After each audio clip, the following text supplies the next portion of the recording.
In this video, I'll be explaining what construction contracts contain.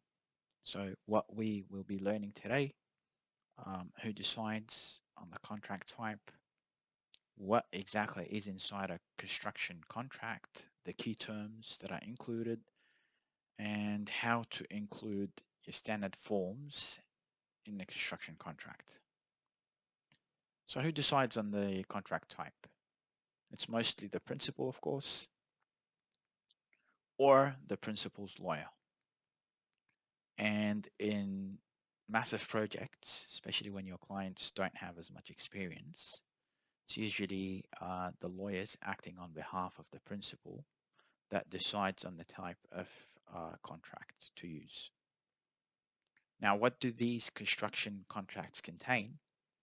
The agreement, of course, will be listed down, the conditions or the terms, the drawings that are prepared by the engineer and the architect, specifications with regards to the project, the bill of quantities, and the schedule of rates.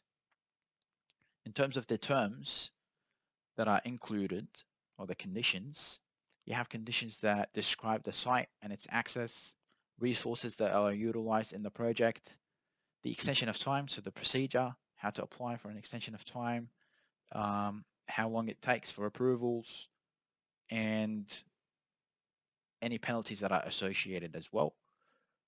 The role of the superintendent in terms of assessing claims is also mentioned as a key term.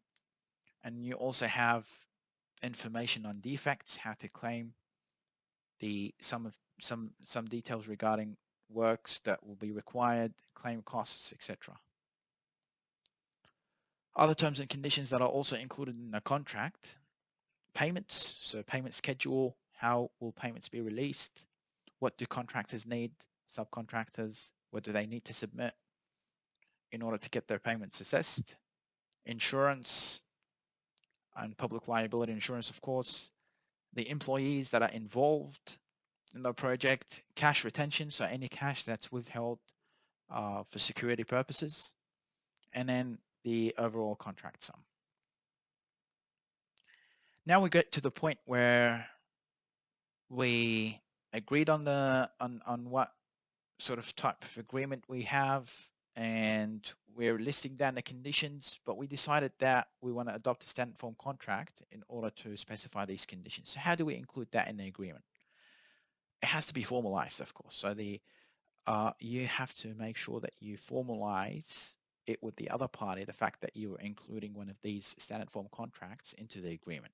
And the way you do that is in two ways. You either use a formal instrument of agreement, and that's basically a legal document that shows the agreement, that specifies the agreement, and in it you specifically mention that you want to adopt one particular standard form, or you do that through the letter of acceptance. So the letter of acceptance is basically the letter that is sent to accept the tender that's been submitted by the contractor, and in that letter um, you have to specifically mention that one of the standard form contracts will be included in the agreement. Thank you very much.